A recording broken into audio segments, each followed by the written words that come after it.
आज के इस वीडियो में हम कक्षा 10 का जो पाठ नंबर 11 है यानी कि भौतिक विज्ञान का जो दूसरा पाठ है वो है मानव नेत्र तथा रंग बिरंगा संसार। इसका हम अध्ययन करेंगे। पिछले वीडियो में हम प्रकाश का प्रवर्धन तथा अपवर्तन को पढ़ लिया है, उससे संबंधित हर एक न्यूमेरिकल को लगा लिया है, फिर क्वेश्चन विज्ञान में आने वाले क्वेश्चन को भी देख लिया है। अब हम इस वीडियो में पढ़ेंगे मानव नेत्र तथा रंग बिरंगा संसार। तो आइए देखते हैं हमें क्या क्या पढ़ना है। इस पार्ट में हमें क्या क्या टॉपिक पढ़ना है। सबसे पहले तो हमें पढ़ना है मानव नेत्र।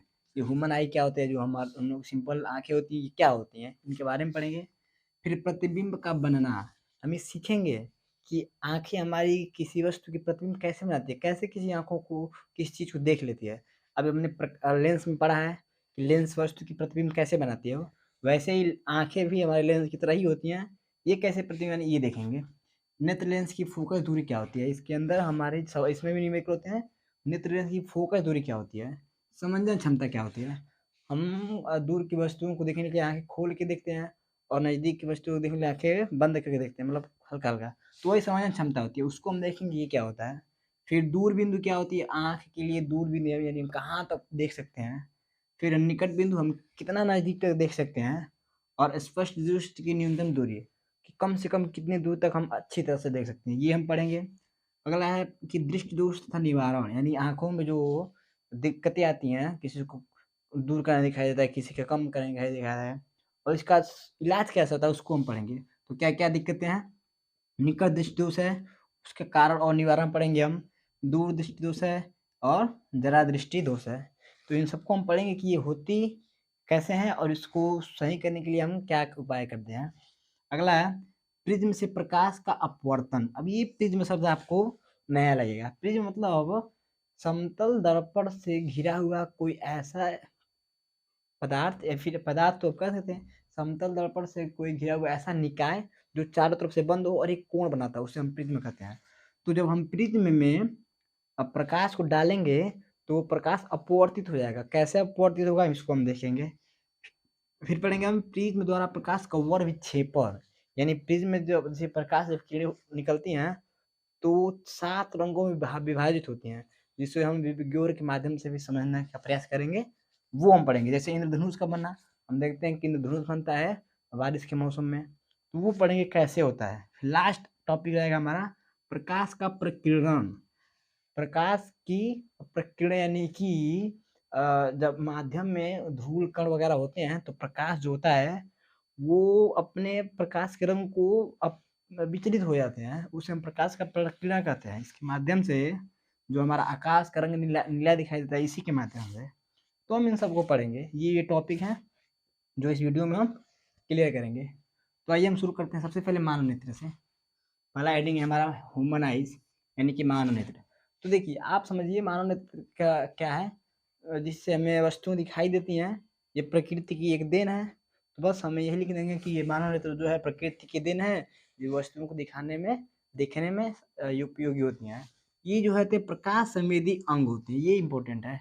प्रकाश संवेदी अंग का मतलब होता है लाइन सेंसिटिव पार्ट, यानी कि जो प्रकाश से संवेदित होती हैं। जैसे हम अंधेरे में कुछ नहीं, हम नहीं देख पाएंगे, जैसे प्रकाश आएगा संवेदित हो जाएंगे कि हम उसको हम देख लेंगे। तो ये जो हमारे मानव नेत्र वो प्रकाश संवेदी अंग होता है, ये समझ लीजिए। अब हम पढ़ेंगे प्रतिबिंब का बनना। हमने पिछले वीडियो में प्रकाश का परावर्तन अपवर्तन में पढ़ा है प्रतिबिंब कैसे बनता है, इसमें भी हम पढ़ेंगे प्रतिबिंब कैसे बनता है। तो जैसे क्या है, हम दूर की वस्तुओं को हम देखते हैं तो क्या आता है, दूर किसी वस्तु मान लीजिए जिसको हम मार्कर को देख रहे हैं, तो मार्कर से रेटिना आ रहा है, प्रकाश की किरणें आ रही हैं, हमारे आंखों में जा रही हैं, और आंखों में किस किस हिस्से से कैसे कैसे होकर इमेज बनती हैं उसको हम देखेंगे। तो आइए देखते हैं। जैसे देखिए कह रहा है कि सर्वप्रथम जो किरणें होती हैं, किरणें मतलब ये प्रकाश की किरणें हमारे आंखों में आ रही हैं, तो सर्वप्रथम ये की जो किरणें होती हैं वो कार्निया पर आती हैं। हमारे आंख का जो कार्निया जो पार्ट होता है वहाँ पे आती हैं, और वहाँ से अपवर्तित होकर मतलब उसके अंदर चली जाती हैं, और क्या होती हैं, अपवर्तित होकर क्रमशः कहाँ कहाँ जाती हैं, तो कार्निया से प्रकाश किरणें अपवर्तित होकर जलीय द्रव पर जाएंगी, फिर उसके बाद नेत्र लेंस पर जाएंगी, फिर उसके बाद कांचाभ द्रव से होते हुए रेटिना पर चली जाएंगी। और हम जानते हैं या फिर हम जान लेते हैं कि हमारा वस्तु का प्रतिबिंब रेटिना पर ही बनता है। आंखें का जो रेटिना पार्ट है वहीं पर किसी वस्तु का प्रतिबिंब बनता है। तो हमने क्या सीखा कि सर्वप्रथम जो कीड़े होती हैं वो कार्निया से अपवर्तित होकर क्रमशः जलीय द्रव जाती हैं, फिर नेत्र लेंस तथा कांचा द्रव से होते हुए रेटिना पर जाती हैं और यहाँ पर हमारा प्रतिबिंब बनता है। कैसा प्रतिबिंब बनता है? ये एग्जाम में इंपॉर्टेंट क्वेश्चन है। ऑब्जेक्टिव में या फिर सब्जेक्टिव में भी ये क्वेश्चन आ सकता है। 4 नंबर में भी आ सकता है कि बताइए प्रतिबिंब बनने का क्रियाकलाप लिखिए। तो हम ये लिखेंगे कि सर्वप्रथम यानी सबसे पहले जो प्रकाश किरण होती हैं वो कार्निया से आती हैं और वहाँ पे अपवर्तित होकर क्रमशः जलीय द्रव पर जाती हैं, फिर उसके बाद नेत्र लेंस तथा कांचा द्रव से होते हुए रेटिना पर आ जाती हैं। और ये प्रतिबिंब कैसे बनता है? तो जो रेटिना पर हमारा जो प्रतिबिंब बनता है वह वास्तविक बनता है, यानी कि रियल बनता है। और कैसा बनता है? उल्टा। अब आप कहेंगे उल्टा बनता है तो हम चीज़ों को सीधा कैसे देख पाते हैं? तो देखिए, रेटिना पे तो वास्तविक और उल्टा ही बनेगा, लेकिन जो हमारा मस्तिष्क होता है, जो दिमाग होता है, वो अपने इस हिसाब से यानी अपने अपने तरीके से उसे सीधा मान लेता है और हमें सीधा दिखाई देता है। जैसे अभी कभी-कभी हमें लगता है वास्तव में कुछ होता नहीं है, लेकिन हमें लगता है वहाँ पे कुछ खड़ा है। तो वो वास्तव में खड़ा होता नहीं है, हम उसे मान लेते हैं, हमारा मस्तिष्क मान लेता है। तो हमें हमारा मस्तिष्क मान ले तो कुछ भी हो सकता है। ये चलिए बाहर की बातें हैं, लेकिन दैनिक जीवन में हम बहुत लोग ये मानते हैं कि यहाँ कुछ खड़ा है, वहाँ पर कुछ तो हमको दौड़ा रहा है, कुछ कोई कर रहा है, वो होता नहीं है, मान लेते हैं। जैसे देखिए हमारा मस्तिष्क मान लिया, चित्र तो उल्टा बन रहा है, लेकिन मस्तिष्क हमें इसको मान कर सीधा दिखा दे रहा है। तो हमने ये समझ लिया प्रतिबिंब का बनना, ये 4 नंबर के लिए इम्पोर्टेंट क्वेश्चन है ये। समझ लिए आप लोग क्रियाकलाप। फिर अगला हमारा टॉपिक है नेत्र लेंस की फोकस दूरी। ये जो फोकल लेंथ है नेत्र लेंस की, जो हमारी नेत्र लेंस होती है उसकी फोकस दूरी ये क्या होती है? तो हम आसान भाषा में समझे, देखिए जो नेत्र लेंस से जो है रेटिना के मध्य की दूरी को ही हम नेत्र लेंस की फोकस दूरी कहते हैं। फिर से समझते हैं, नेत्र लेंस से, ये नेत्र लेंस है और रेटिना के मध्य यानी नेत्र लेंस और रेटिना के बीच की दूरी को हम क्या कहते हैं? नेत्र लेंस की फोकस दूरी। यानी फोकस दूरी जो है हमारा, वो नेत्र लेंस और रेटिना के बीच की दूरी हमारी क्या कहलाती है? फोकस दूरी। किसकी फोकस दूरी? तो नेत्र लेंस की फोकस दूरी। ये हमने समझ लिया। आइए हम समझते हैं समंजन क्षमता, एकोमोडेशन पावर ऑफ आई। ये देखिए, ये हम बहुत डेली यूज करते हैं। समंजन क्षमता का मतलब होता है ये सिकोड़ना और फैलाना, आंखों को सिकोड़ना और फैलाना। जैसे हम अंधेरे में जाते हैं तो हमें चीज़ें क्लियर दिखाई नहीं देती हैं, तो हम आँखों को बड़ा करके ऐसे करके देखते हैं, तो वो हमारी समंजन क्षमता का प्रयोग करते हैं। लेकिन वही यदि हमारे पर कोई टॉर्च जला दे, खूब तेज़ रोशनी दे दे, तो हम क्या करते हैं? आँखों को कम करके ऐसे-ऐसे देखते हैं। तो इसका मतलब क्या हुआ? वहाँ पर हम समंजन क्षमता का प्रयोग किए हैं और यहाँ पर भी समंजन क्षमता का प्रयोग करती हैं। और नॉर्मल चीज़ है, कोई न ज़्यादा रोशनी न कम, नॉर्मल रोशनी है, तो हम ऐसे आराम से देखते हैं, मतलब हम समंजन क्षमता का प्रयोग नहीं करते हैं। तो आप समझ गए होंगे समंजन क्षमता। आइए किताबी भाषा से हम समझते हैं समंजन क्षमता क्या होता है। कह रहा है कि मांसपेशियों द्वारा नेत्र लेंस की फोकस दूरी को आवश्यकता अनुसार, अभी हमने बताया ना, यदि ज़्यादा लाइट आ रहा है तो कम करना है और लाइट नहीं हो तो ज़्यादा करना है। तो मांसपेशियों द्वारा नेत्र लेंस की फोकस दूरी को आवश्यकता अनुसार परिवर्तित करने की क्षमता, ये क्या कहलाती है? हमारी समंजन क्षमता। अब देखिए मांसपेशियों द्वारा, अब आप कहेंगे नेत्र में भी मांसपेशियां होती हैं। हाँ, नेत्र में भी मांसपेशियां होती हैं। जो ज़्यादा उम्र के आदमी हो जाते हैं तो उनकी मांसपेशियां काम करना बंद कर देती हैं, तब उन्हें सही से दिखाई नहीं देता है। तो पूरा आँखों में मांसपेशियों का ही खेल है। जैसे आँख दिखाई कम देता है तो हम दवा खाते हैं, तो वो मांसपेशियों को मजबूत करने के लिए दवा खाते हैं। तो हमने समझा कि समंजन क्षमता क्या होती है।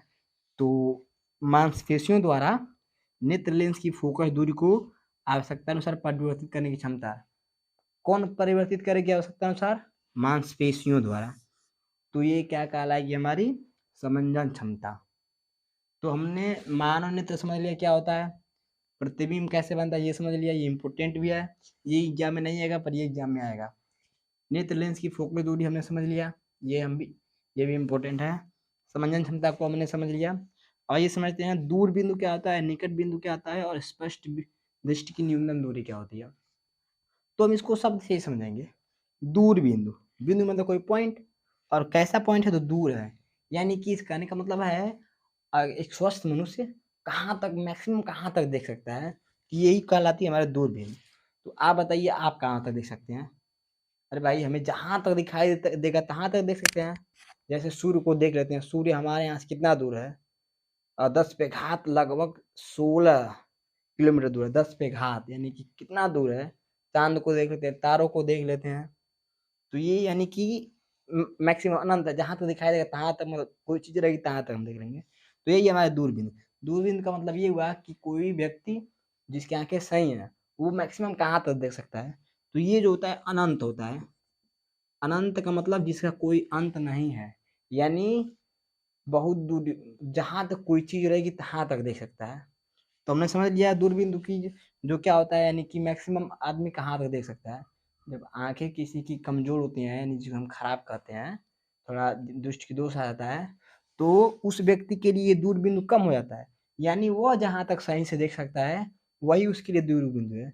लेकिन नॉर्मल व्यक्ति के लिए, स्पष्ट दृष्टि के लिए अनंत होती है। ये सवाल लगाते समय हमको आएगा। ये निकट बिंदु क्या है? यानी कि नजदीक तक हम कहाँ तक देख सकते हैं। तो ये भी दूरी होती है।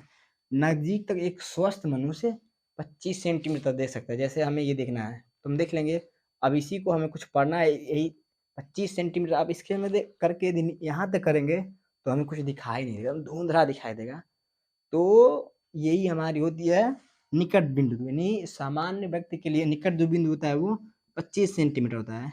लेकिन जिसके दृष्टि दोष है वो, उसके लिए 25 सेंटीमीटर नहीं, बल्कि और कम भी हो सकता है और अधिक भी हो सकता है। अधिक तो होगा नहीं, कम ही होगा। तो हमने दूर बिंदु समझ लिया, निकट बिंदु समझ लिया। अब हम समझेंगे स्पष्ट दृष्टि की न्यूनतम दूरी।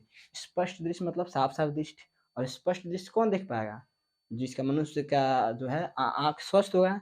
तो यही 25 सेंटीमीटर स्पष्ट दृष्टि की न्यूनतम दूरी हमारी 25 सेंटीमीटर होगी। तो इस वीडियो में हमने इंट्रोडक्शन देख लिया, हमें एक पार्ट में क्या क्या पढ़ना था, कुछ टॉपिक्स को, जैसे मानव नेत्र को प्रतिबिंब का बनना, नेत्र लेंस की फोकस दूरी, समंजन क्षमता, दूर बिंदु, निकट बिंदु, स्पष्ट दृष्टि की न्यूनतम दूरी, ये सब हमने समझ लिया। आप यहाँ तक समझिए, फिर हम अगले वीडियो में जो बाकी का सेक्शन बचा है, जैसे दृष्टि दोष तथा निवारण, आंखों में कैसे कैसे दृष्टि दोष आते हैं और उनको हम कैसे सही करते हैं, प्रिज्म से प्रकाश का अपवर्तन, प्रिज्म द्वारा वर्णविक्षेपण, प्रकाश का प्रकीर्णन, ये सब हम अगले वीडियो में चित्र के माध्यम से समझेंगे। स्क्रीनशॉट लेकर इसको नोट डाउन कर लीजिए, बोर्ड एग्जाम में ये बहुत इंपॉर्टेंट है। धन्यवाद।